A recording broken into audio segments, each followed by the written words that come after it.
Hello there. I'm doing a strange thing tonight. I'm recording tomorrow's thought tonight so that I can get it uploaded because I have to be out early tomorrow. So the lighting is all different, but it's still me. And we're looking at 1 Corinthians chapter 9 and the first section. It does seem that poor Paul was being accused by some of making money out of his ministry. And the fact was, as we're told in Acts, that he worked as a tent maker to supplement his income so that he was not dependent on the churches that he was founding. But on the other side of it, he's actually arguing here in this passage that those who teach and lead and preach and spread the gospel are entitled to be supported by those they minister to. And this is a right and just principle, and he specifies the instructions in the law, which says, do not muzzle the ox that was treading the grain, or as perhaps a good illustration is the old mill, the millstone. The ox would pull the millstone round, but he was allowed to eat some of the grain while he was doing it. And that the temple servants, the Levites, the priests, were fed from the offerings and supported by the people they ministered to. So he's lived both ways. He's done everything he can not to be a burden on the people he's leading, but on the other hand, he does think that it's right that those who are ministered to support those who minister them. And I think this is only right and proper, that actually every church member should regard it as part of their ministry to the Lord to support the people who lead the church. I think this is one of the reasons for the guideline of tithing. If 10 people tithe, one person can be supported with a full wage. Stands to reason, doesn't it?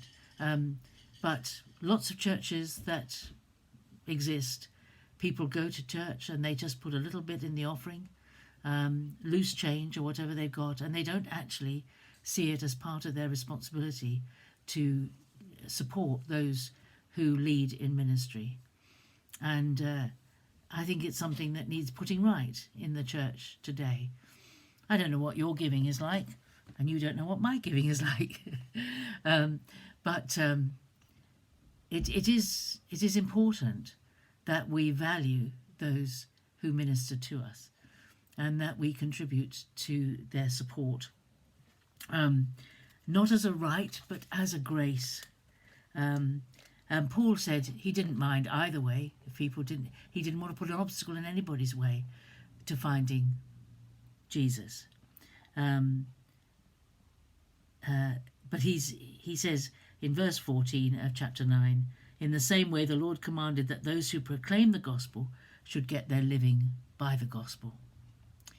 So there are principles, as always there are principles, and the principle is that we should not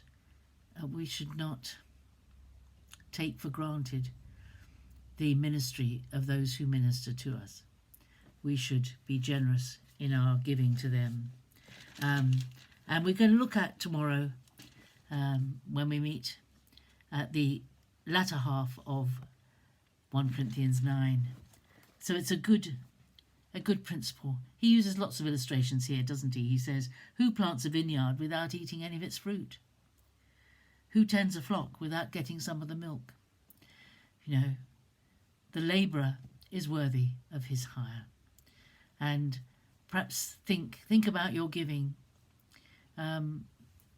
Think about your giving and your attending of church, and compare it to going to the theatre or going to the cinema or going out for a meal, what you would expect to pay for those sort of privileges.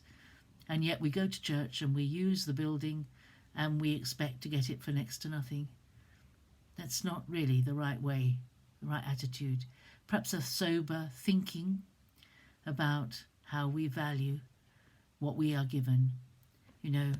We don't have to we do have to pay at Monk's Yard for the use of the rooms, for the prayer room that's always available.